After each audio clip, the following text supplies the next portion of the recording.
सारे सीजीएल में पूछा गया है, सारा क्वेश्चन है उसको करने जा रहे हैं। ठीक है फ्रेंड्स, तो पहला क्वेश्चन इस तरह है कि 11 दिनों तक चलने वाला प्रसिद्ध धनु यात्रा जो विश्व का सबसे बड़ा खुला रंगमंच माना जाता है, किस राज्य में मनाया जाता है। तो ये क्वेश्चन इस तरह से है कि एक धनु यात्रा है जो किस राज्य में मनाया जाता है, और ये धनु यात्रा 11 दिनों तक लगने वाला रंगमंच है, या बोल सकते हैं मेला है, जो उड़ीसा राज्य में मनाया जाता है। आई थिंक आपको समझ में आ गया होगा कि इस क्वेश्चन का आंसर क्या होगा। 11 दिनों तक चलने वाले प्रसिद्ध धनु यात्रा जो विश्व का सबसे बड़ा खुला रंगमंच माना जाता है, वो किस राज्य में मनाया जाता है। तो उड़ीसा राज्य में ये मेला, जो ये रंगमंच जो है 11 दिनों तक कंटिन्यू चलता है। ठीक है फ्रेंड्स, आगे बढ़ते हैं क्वेश्चन नंबर 2 की तरफ। जनवरी 2020 में भारत सरकार द्वारा आरंभ की गई विश्वास योजना, देखिए विश्वास योजना या विश्वास पहल भी कह सकते हैं, वह निम्नलिखित में से उसका संक्षिप्त रूप बताइए। उसका संक्षिप्त रूप बताने के लिए पूछा जा रहा है कि ये जो विश्वास पहल है ये भारत सरकार के द्वारा 2020 में लाया गया है। तो इसका क्या क्या फुल फॉर्म होगा वो देखिए।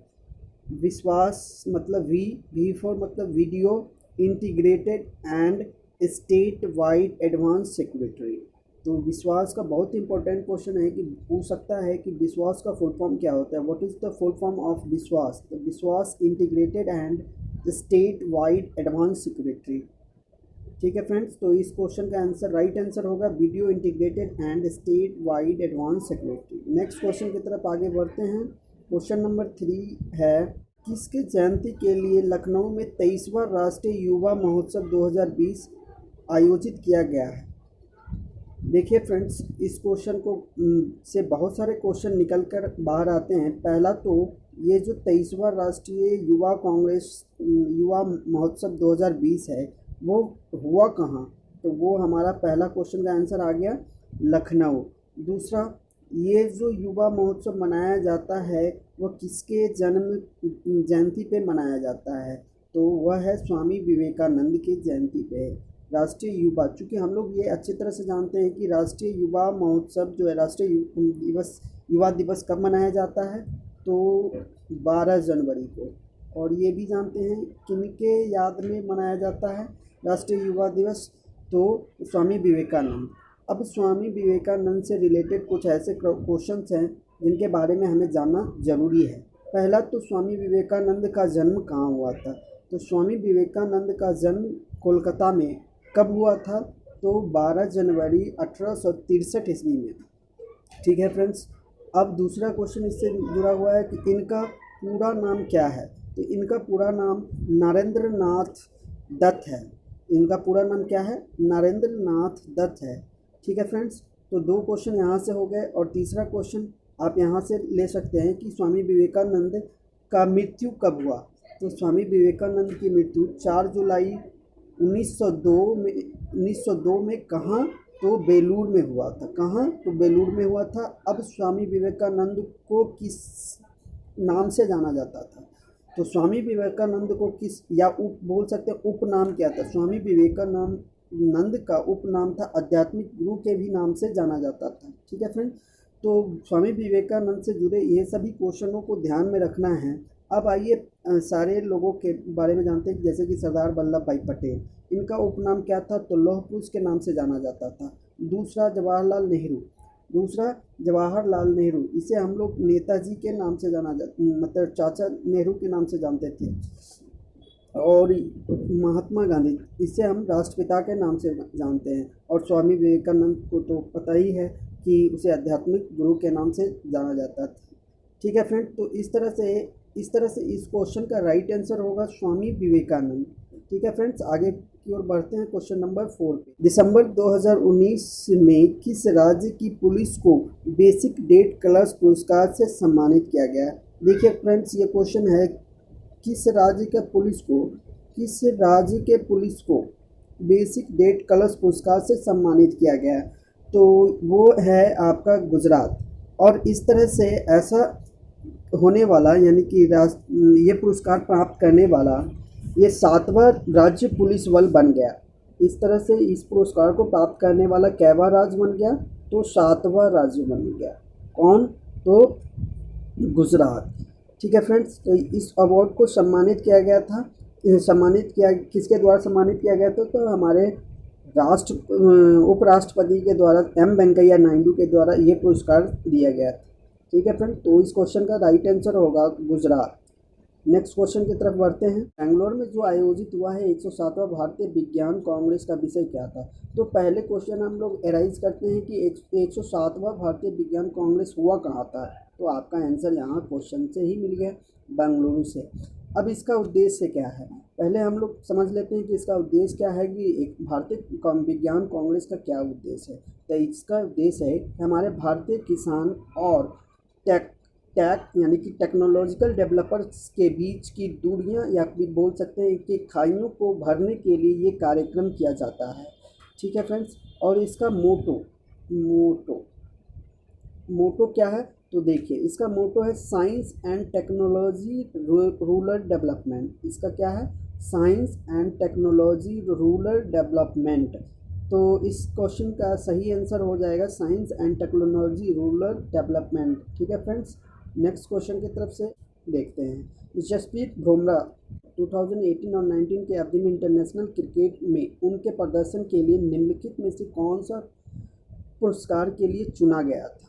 तो ये क्वेश्चन जसप्रीत बुमराह से रिलेटेड है और ये पूछा गया कि कौन से अवार्ड से उसे मनोनीत किया गया था 2018-19 के पीरियड में। ठीक है, तो यह अवार्ड जो है पॉली उम्मीदगर अवार्ड है, जिसे बीसीसीआई के द्वारा दिया जाता है। पॉली उम्मीदगर अवार्ड दिया गया है बीसीसीआई के द्वारा, जो ये ओडीआई में अच्छे प्रदर्शन होने के कारण ये अवार्ड दिया जाता है। तो जसप्रीत बुमराह का जो प्रदर्शन है ओडीआई में, वो 62 मैच में टोटल 103 विकेट्स प्राप्त किया है। इसके आधार पे ये फर्स्ट मतलब नंबर 1 बॉलर इन ओडीआई में अपना वर्चस्व बना के रखा हुआ है। इस प्रकार ये अवार्ड प्राप्त करने वाले पॉली उम्मीदगर अवार्ड जसप्रीत बुमराह को दिया गया है। और साथ साथ एक और क्वेश्चन आता है कि लगातार 3 वर्षों तक लगातार 3 बार पॉली उम्मीदगर अवार्ड से सम्मानित किए जाने वाले खिलाड़ी का क्या नाम है? तो आपको ये भी पता होगा कि इसका पूछा जा रहा है कि क्या नाम है जो लगातार 3 बार पॉली उम्मीदगर अवार्ड को प्राप्त किया है? तो विराट कोहली, उसका नाम क्या है? विराट कोहली। ठीक है फ्रेंड्स, आई थिंक इस क्वेश्चन के बारे में आप जान गए होंगे कि जसप्रीत बुमराह को कौन से अवार्ड से सम्मानित किया गया था? पॉली उम्मीदगर अवार्ड। 7वां क्वेश्चन है कि स्वच्छता ही सेवा 2019 के दौरान प्लास्टिक अपशिष्ट प्रबंधन श्रेणी में भारत का सर्वश्रेष्ठ जिला होने के लिए कौन सा जिला जो है प्लास्टिक अपशिष्ट प्रबंधक पुरस्कार 2020 से सम्मानित किया गया था? तो इस क्वेश्चन को देखिए ध्यान से कि स्वच्छता ही सेवा, ठीक है, उसके बाद है प्लास्टिक अपशिष्ट प्रबंधक, उसके बाद है भारत का सर्वश्रेष्ठ जिला। ये सारे चीज़ को हम लोग पॉइंट आउट करते हैं और तब इसका क्वेश्चन को निकालते हैं। तो स्वच्छता ही सेवा जो 2019 में मथुरा में एक योजना चलाया गया था, जिस योजना का नाम है स्वच्छ भारत सेवा योजना 2019। ये योजना 2019 में मथुरा से शुरू किया गया था और इस योजना में किस पे ज़्यादा जोर दिया गया था? प्लास्टिक अपशिष्ट प्रबंधक श्रेणी, क्योंकि यहाँ स्वच्छता से संबंधित है तो प्लास्टिक अपशिष्ट प्रबंधक श्रेणी में। अब भारत का सर्वश्रेष्ठ जिला कौन है? तो भारत का सर्वश्रेष्ठ जिला कौन है जो प्लास्टिक अपशिष्ट प्रबंधक पुरस्कार से सम्मानित किया गया है? तो असम का डिब्रूगढ़ ये एक ऐसा जिला है जिसे प्लास्टिक अपशिष्ट प्रबंधक के श्रेणी में सर्वश्रेष्ठ जिला का गौरव हासिल हुआ है। ठीक है फ्रेंड्स, तो इस क्वेश्चन को आई होप इस क्वेश्चन को आप लोग कर लिए होंगे। इस क्वेश्चन का राइट आंसर है डिब्रूगढ़। अब नेक्स्ट, ईश्वर शर्मा को ग्लोबल चाइल्ड प्रोडिजी अवार्ड 2020 से सम्मानित किया गया है। यह पुरस्कार किससे संबंधित है? तो पहले हम लोग देख लेते हैं Ishwar Sharma global child prodigy award. तो ईश्वर शर्मा को ग्लोबल चाइल्ड प्रोडिजी अवार्ड से सम्मानित किया, किसने दिया? पहले ये अवार्ड किसके द्वारा दिया गया था? यूके के द्वारा। यूनाइटेड किंगडम के द्वारा ये पुरस्कार दिया गया। इसका राइट आंसर आपका हो जाएगा योग। योग, ठीक है। ईश्वर शर्मा को ग्लोबल चाइल्ड प्रोडिजी अवार्ड 2020 से सम्मानित किया गया और ये अवार्ड बहुत ही कम उम्र में प्राप्त करने वाले ईश्वर शर्मा पहले भारतीय बन गए हैं जिन्होंने योग के क्षेत्र में ग्लोबल चाइल्ड प्रोडिजी अवार्ड से सम्मानित किया गया है। ठीक है फ्रेंड्स, इस क्वेश्चन का राइट आंसर योग हो जाएगा। नेक्स्ट क्वेश्चन की तरफ बढ़ते हैं। जनवरी 2020 में बी साईदीप ने 60 सेकेंड में सबसे अधिक साइड लंग्स मारने का गिनीज वर्ल्ड रिकॉर्ड बनाया। उन्होंने कितने साइड लंग्स मारे? देखिए फ्रेंड्स, ये भी क्वेश्चन काफ़ी महत्वपूर्ण है। क्या नाम है?